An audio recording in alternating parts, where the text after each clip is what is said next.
Tapi aku berusaha kuat di depan orang-orang, di depan anak-anak, di depan kalau aku lagi kerja, kan aku harus profesional. Nggak apa-apa kok kalau aku nangis aja. Nggak akan ada limitnya, aku nggak tahu sampai kapan. Kayak aku di jalan, dengan suara ambulans saja aku nangis. Almarhum itu kan seneng banget nonton film ya. Setiap ada film baru, Bun, ada film apa? Masih ada nggak ya film ini? 5 tahun lagi. Aduh, semua bakal berasa setelah nggak ada.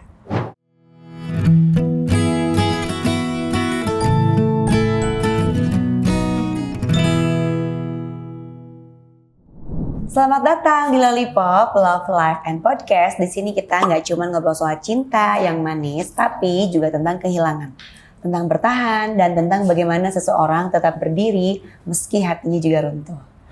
Hari ini kita kedatangan perempuan yang luar biasa kuat, bukan karena dia nggak pernah sedih, tapi karena dia memilih tetap berjalan setelah ada badai besar di kehidupannya. Kita langsung sambut aja Teh Ica. Iya sekali. Rame ya penontonnya, banyak banget kan. Banyak banget. Kita udah berapa jam di sini? Oh bukan. Gimana kabarnya?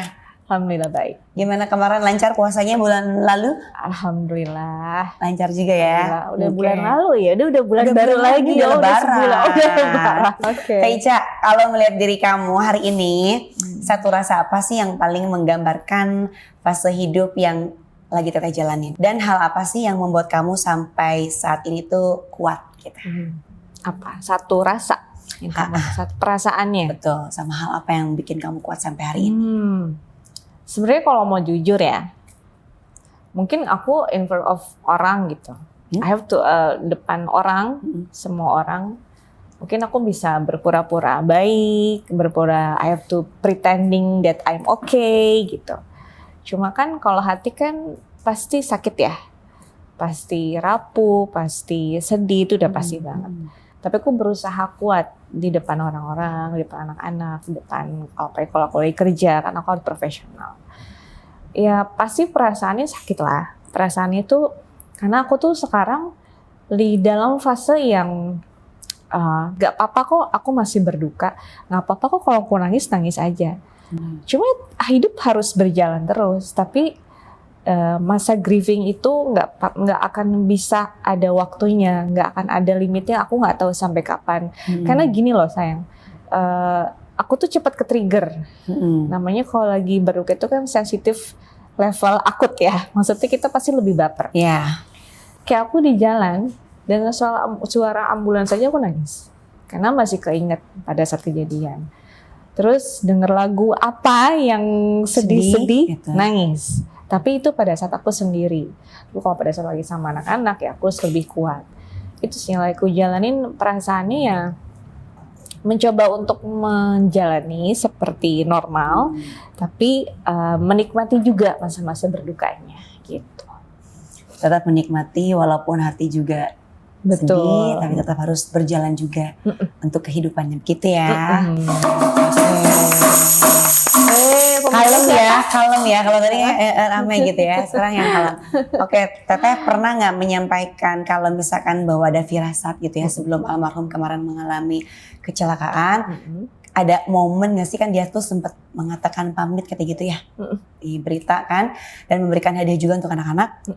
Nah itu gimana sih Teh ceritanya? Kamu ngerasa kayak ada hal aneh nggak sih pada sebelum kejadiannya itu? Sebenarnya kalau dari sisi aku, ada satu keanehannya adalah beliau itu tidak ada nafsu makan. Di balik rasa pain-nya itu, sakit dari beberapa penyakit yang dia alami, dia tuh masih makan tuh masih mau gitu. Seru lah makannya. Tapi kalau lagi kumpul-kumpul keluarga. Tapi beberapa, kurang lebih 10 harian sebelum kejadian tuh kan kita lagi makan malam di mall dekat rumah sama keluarga almarhum juga. Itu dia belum makan, aku tahu, tapi nggak mau makan. Sampai ditawarin, mau burger nggak kak, kata adiknya. Burger aja deh, tapi nggak, makanan di rumah aja. Terus aku bilang, tadi juga kamu di rumah nggak makan. Bener, dia nggak makan. Terus aku lihat kayak auranya tuh memang sudah lesu, kayak tidak ada semangat. Aku tahu dia capek, tapi kayak kenapa ya kok ada yang berubah.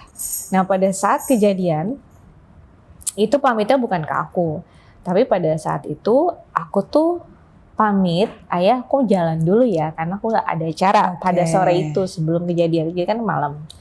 Nah beliau itu pamit sama kakak anakku yang pertama. Ayah pamit dulu ya kak, ini jaga baik-baik barang dari ayah, ini bagus banget, cocok di kamu. Pegang baik-baik, pakai ya. Pamitnya sama anakku yang pertama. Gitu. Apa itu? Ada baju batik kesayangannya, terus ada topi juga, terus ada jaket juga. Itu yang sering beliau pakai. Dikasih langsung ke kakak? Kasih langsung ke kakak. Jarang-jarang tuh.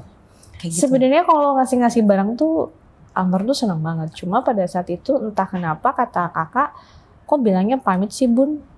Nah kata pamit itu berasa ambigu di aku kalau untuk keluarga. Kenapa? Karena kita satu rumah. Jadi kalau kita satu rumah, mungkin kalau aku sama kamu nih, kita lagi di luar, aku pulang dulu ya, aku pamit dulu ya, it's okay. Tapi ini kita satu rumah, jadi buat aku kata pamit itu berasa nggak enak. Jadi kalau beliau, bun mau berangkat syuting misalnya, ayah pamit dulu ya, itu kok nggak enak di aku. Aku sempat bilang, ayah kalau ngomong jangan pamit, kamu kan balik lagi ke rumah. Oh iya enggak, maksudnya ayah jalan dulu ya, atau ayah berangkat dulu, itu lebih enak. Karena buat aku pamit tuh kayak menandakan something, kayak loh kok pamit, berarti kamu nggak balik lagi dong.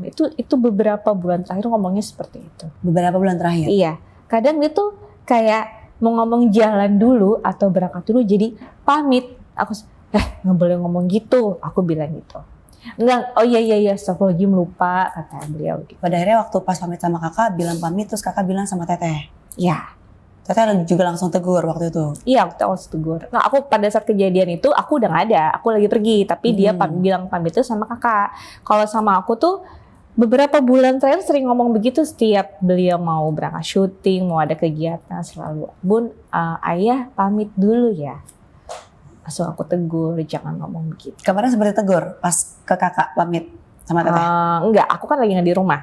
Itu langsung sama kakak. Aku udah pergi duluan tuh sorenya kan, almarhum itu perginya sekitar habis maghrib.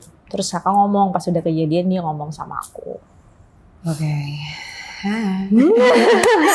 Aduh, gimana teh sih aku mau nanya, maaf ya, gimana teteh rasanya melewati lebaran kemarin tanpa ada ya suami gitu ya, almarhum? Apa sih hal yang paling banyak berubah di lebaran tahun ini?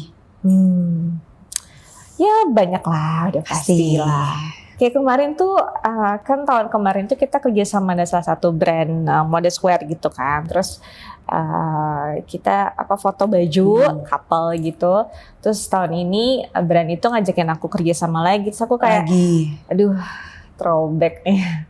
Ya kak maaf ya, enggak apa-apa. Aku langsung flashback tahun lalu tuh foto sama almarhum gitu. Itu hal-hal kecil ya sebenarnya, cuma sering nge-trigger aku. Tapi nggak apa-apa, it's fine. Karena buat aku nikmatin kok. Kalau aku sedih, aku nangis aja. Habis itu, take nafas, buang nafas. Oke, udah ya Allah, udah. Sedihnya udah, oke aku bangkit lagi. Kayak gitu. Jadi aku tuh manifesting ke diri aku sendiri, oke kamu udah ya sedihnya. Itu banyak banget kayak mungkin dari sahur yang biasa berempat di meja makan. Ada cuma kita berdua, aku sama kakak. Kadang kan adanya juga masih belajar kan untuk berpuasa. Terus kalau pas buka puasa kadang cari takjil sama kakak juga. Ayo kak cari buka puasa pakai motor. Ya hal-hal kecil gitu lah. Terus kalau lagi bukber di luar dan sama almarhum juga. Hal-hal kecil aja. Sedih lah udah pasti itu mah. Tapi kamu hebat loh. Kuat loh ya teteh ini ya. Banyak hal pasti udah berubah ya secara tiba-tiba yang tadi teteh bilang, ketika seseorang yang disayang pergi gitu kan, ada kebiasaan atau rutinitas yang dulu mungkin yang biasa teteh lakukan bersama almarhum. Salah satunya tadi kalau lagi puasa tuh cerita takjil, terus buka bareng di rumah gitu. Ada nggak sih kebiasaan atau rutinitas yang dulu mungkin yang biasa kamu lakukan bersama almarhum yang bikin tuh kayak ya Allah aku tuh kangen banget deh gitu? Setiap family time aja. Setiap family time. Kayak almarhum itu kan seneng banget nonton film ya. Setiap ada film baru, bun ada film apa?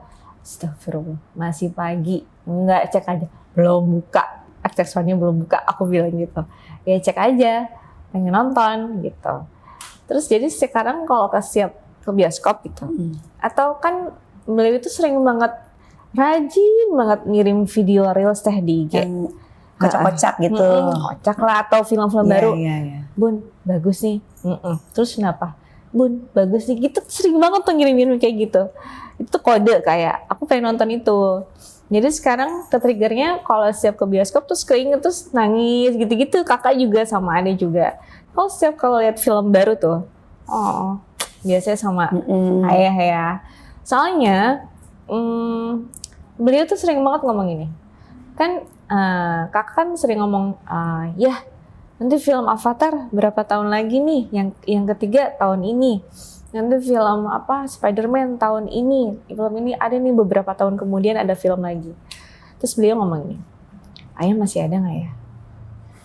Serius deh. Selalu ngomong gitu. Terus kayak sama anak sambung aku, anak almarhum yang pertama kan sudah 26 tahun ya. Ayolah bang, kapan nikah? Ntar kalau papa udah nggak ada gimana? Aduh, jangan ngomong gitu dong pak, gitu. Jadi, apa ya? Sebenarnya dari beberapa tahun terakhir atau beberapa bulan gitu, tuh selalu ngomong begitu. Aduh, ayah masih ada nggak ya? Ayah masih ada nggak ya film ini? 5 tahun lagi, aduh. Terus aku selalu ngomong, jangan ngomong gitu, kenapa sih? Bismillah, panjang umur, sehat ya, doain aja sehat. Gitu. Udah kayak pertandanya banyak gitu ya? Banyak. Mungkin ayah nggak tahu juga sih ya, kan almarhum itu punya gift, kayak punya sixth sense gitu loh. Maksudnya dia kadang suka merasakan, wah kayak gue nggak lama lagi nih gitu. Jadi selalu apapun yang dia omongin tuh kayak, kan kalau kita nggak apa-apa itu pengingat. Walau bagaimanapun kita pasti bakal meninggalkan dunia inilah gitu. Cuma kan kita harus ada semangat buat hidup ya, Mas. Ayo dong harus semangat, harus positive thinking, harus punya buat menjalani hidup kedepannya itu seperti apa. Tapi kalau beliau tuh nggak, kayak kadang suka ngomong kematian, terus takut mati, bekal aku tuh masih belum cukup nih gitu-gitu. Terus selalu ngomong kayak gitu, terus kayak adek, kalau adek udah nikah, ayah masih ada nggak ya, kayak gitu-gitu. Jadi itu udah sering banget ngomong kayak gitu. Tapi pun tante anaknya almarhum sama teteh? Yang besar sudah sama tante. Oke. Jadi udah banyak pertanda-pertanda lah ya sebenarnya, ya Allah. Tapi teh punten, anak-anak sempat mengungkapkan kerinduan sama almarhum lah ya tentunya. Apa yang paling membuat anak-anak tuh merasa kangen sama almarhum selama ini? Kamu dan anak-anak tuh menganggap sosok Abang Gary itu sebagai seorang ayah seperti apa sih? Semua bakal berasa setelah nggak ada. Semua akan berasa banget. Mungkin kalau masih ada, ya kayak biasa lah ya. Kalau kita suami istri, seorang anak sama ayahnya, ya parenting seperti biasa. Cuma bakal lebih berasa pas sudah nggak ada tuh, oh iya itu pernah ngomong gini, oh iya itu pernah ngomong gini. Jadi sekarang kalau anak-anak kangen, aku suruh WhatsApp aja. Suruh WhatsApp? Yes. Aku cuma bilang, ungkapin aja kalau kamu kangen. Kita tahu kalau beliau udah nggak ada, tapi aku pun masih begitu. Ayo kamu lagi apa? Tidur ya di sana. We miss you, kayak gitu-gitu. Jadi kayak adik juga begitu. Ayah lagi apa? Aku habis perform loh, aku kangen. Ayah kok nggak datang ke mimpi aku? Hal-hal kayak gitu. Masih dilakuin juga? Masih. Kakak pun seperti itu. Kadang pas aku lagi di jalan terus tiba-tiba kakak nelfon, nangis. Kamu kenapa kak? Enggak, aku kangen, terus kirim voice tangis-tangis. Jadi mereka tuh berusaha untuk kuat. Kalau kita lagi bertiga, kita tuh sok-sok kuat. Tapi pada saat mereka sendiri-sendiri, termasuk aku sendiri, nangis. Sama ya? Yes, sama. Sampai hari ini masih seperti sangat. itu? Dan mereka cepat ke-trigger. Contoh, ada tuh nonton film almarhum. Ada cerita film dari Indonesia, cerita tentang ayah sama anaknya. Aku jadi sedih nonton di ruang TV. Aku kan di ruang tamu ngelihat, adik kenapa? Enggak. Nah, kalau mau nangis aja, nggak apa-apa. Enggak. Aku tahu dia sedih banget. Aku jadi kangen ayah. Aku peluk, keluarin aja, nggak apa-apa. Jadi mungkin kalau nggak ada aku, dia udah nangis kayak gitu. Kayak nahan. Enggak, aku harus kuat. Tapi aku tahu dia sedih banget. Karena teteh harus menguatkan juga anak-anak lah ya pasti. Saling. Harus saling. Oke Teh, selama proses pemulihan dari adaptasi setelah kehilangan almarhum, apa saja sih upaya yang udah kamu lakuin agar anak-anak dan Teteh tetap merasa aman dan tetap bisa ceria lagi? Harus ke distract dengan hal-hal yang baik ya. Betul. Contoh dari rutinitas aja sekolah, kegiatan ekskul, atau alhamdulillah mereka juga dapat pekerjaan juga di bidang bareng sama aku, foto, jadi ya, talk show. Jadi itu membuat mereka ya agak healing dulu lah. Terus aku juga berusaha untuk menjadi seorang ibu dan seorang ayah, double. Terus aku selalu memberikan support dengan bilang apapun itu kita harus, bukan aku yang minta aja, tapi aku bilang kita sama-sama harus bisa saling ada satu sama lain. Jadi kalau salah satu ada yang sedih kita rangkul, aku bilang gitu. Salah satu ada yang lagi marah, oke kita tenangin. Jadi saling ya, bukan hanya bunda ke kalian, tapi kalian ke bunda. Kalau bunda nangis sabarin ya, aku bilang gitu. Jadi memang saling aja sama-sama. Karena setelah beberapa hari setelah almarhum meninggal itu, kita tidur bertiga satu kamar. Berapa lama? Semingguan ada. Semingguan ada. Karena memang masih berasa banget kan, 1-2 minggu lah. Masih berasa banget. Terus kadang suka bercanda sebelum tidur. Mereka kan sekolah ya. Ayo tidur ngobrol soal ayahnya. Tapi tidak nangis. Jadi kayak, ingat nggak ayah pernah ngomong ini? Ingat gak? Iya kakak waktu itu diginiin. Adik juga ya gitu-gitu. Jadi ketawa gitu sih. Saling menguatkan. Saling menguatkan itu perlu ya Teh, apalagi sekarang Teteh harus menjadi seorang ibu, betul, harus menjadi seorang ayah, bisa menguatkan anak-anak juga, tapi Teteh juga harus menguatkan diri Teteh sendiri. Makanya aku bisa bilang Teh Ica hebat, kuat ya. Masya Allah. Karena aku juga kenal Teteh, kenal almarhum gitu ya, pas dengar berita kemarin. Aku juga kaget banget, bener-bener kaget, apalagi juga kejadian di tempat aku nongkrong gitu kan, di situ bener-bener shock lah, bener ya. Yang penting sekarang Teteh bisa happy lagi, anak-anak sehat dan bisa menjalani kehidupan dengan berjalan lancar aja. Amin. Amin, ya ampun, amin ya Allah ya Rabbal Alamin. Oke, sekarang kita masuk ke games ya Teh ya. Konsepnya jawab singkat aja. Lalu jelasin sedikit ya. Almarhum itu cinta. Rumah itu sekarang apa ya? Hampa. Rindu itu rasanya berat. Begitu berat. Terakhir, kuat itu artinya ikhlas. Kuat itu ikhlas. Luar biasa. Kuat itu ikhlas. Oke. Dalam fase berduka ini, apa sih Teh pelajaran terbesar tentang kehilangan yang menurut kamu paling penting untuk bisa dibagikan kepada orang lain? Siapa tahu mungkin di luar sana juga ada teman-teman yang mungkin mengalami seperti apa yang Teteh alami gitu ya. Ada nggak sih sedikit pesan mungkin untuk teman-teman di luar sana yang sama persis mengalami seperti kehidupan Teteh? Kematian itu pengingat aja. Pengingat kalau kita hanya sebentar aja di dunia dan pasti kita bakal balik lagi ke sana. Pesannya buat yang seperti aku, hidup harus terus berjalan. Mau bagaimanapun, kalau masih mau berduka nggak apa-apa banget. Balik lagi, grieving itu tidak akan ada limitnya. Mau sampai kapanpun, sampai Allah nanti manggil kita lagi. Harus kuat, yang pasti. Dan pelan-pelan ya. Aku nggak bilang ini gampang, aku nggak bilang ini mudah. Mungkin orang-orang lihat, wah kamu kuat ya, wah kamu hebat ya. Terima kasih, tapi jujur aku jalaninnya itu butuh proses banget. Aku berusaha untuk ngasih lihat ya aku kuat, tapi kan dalam hati aku cuma aku yang tahu ya. Betul.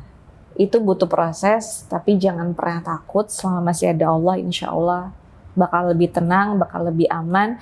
Yang penting tanamkan sama diri kita sendiri bahwa kamu bisa jalan ini semua dan harus tahu ini sudahnya qadarullah dari Allah aja. Betul.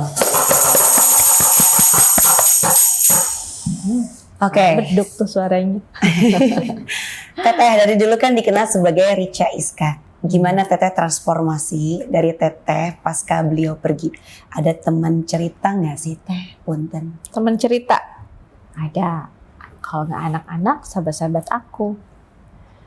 Jadi pernah nih kemarin itu kan diundang tuh sama Zora yang dari CIC kita Teh ya. Oke.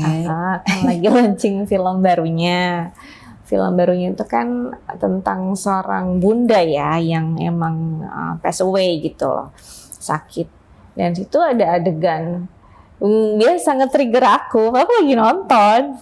Terus ada adegan di rumah sakit lah, yang lagi bunda, terus ada bunyi tit gitu kan, kayak langsung sesak nafas aku, langsung kayak gitu. Ikutan gitu. Iya, terus gitu aku nggak berani ngeliat, terus langsung ke pemakaman kan, terus yang aduh terus sebelah kanan kiri aku sahabat-sahabat aku itu dipegangin, kak istighfar kak, iya sampai kayak gitu-gitu. Aku tuh wah, ini berarti hatiku memang masih seperti yang ternyata belum sekuat itu, ternyata belum se-strong itu gitu. Aku sampai kak udah kak istighfar kak. Terus aku langsung tarik nafas, buang nafas. Kayak ya Allah maaf ya nggak apa-apa kak, nikmatin aja kata sahabat-sahabat aku gitu. Ya udah, paling ya aku punya sahabat-sahabat yang memang mereka pun selalu ngerangkul aku. Dan mereka selalu menyemangati aku, ayo kakak bisa, aku tahu ini gak mudah, kakak mau nangis aja, keluarin, jangan ditahan. Itu sih poinnya, kalau mau nangis aja, jangan ditahan. Jangan ditahan. Kalau orang sudah bilang daripada kakak pendem gitu ya, bisa meledak nantinya. Betul. Gitu, tolong translate ya. Gitu ya, oke. Kata-kata hari ini dong. Waduh, sorry todong kata-kata hari ini. Todong. Kata-kata hari ini apa ya? Sabar itu tidak susah kalau kamu bisa menjalani, karena sabar itu akan menciptakan sebuah rasa ikhlas. Oke Teh Ica, terima kasih ya sudah berbagi cerita kekuatan yang sangat luar biasa. Tapi dari cerita hari ini kita belajar bahwa cinta itu juga tidak ikut pergi ya Teh ya. Cinta itu selalu ada di hati. Selalu ada di hati dan senantiasa tinggal di dalam hati. Buat kalian yang sedang ada di fase ini, mudah-mudahan episode ini menguatkan hidup seperti lollipop ya. Ada manis, ada kadang pahit, tapi tetap setiap rasa mengajarkan kita tentang cinta. Sampai ketemu di episode berikutnya. Tetap sebarkan cinta dan kebahagiaan. Dadah.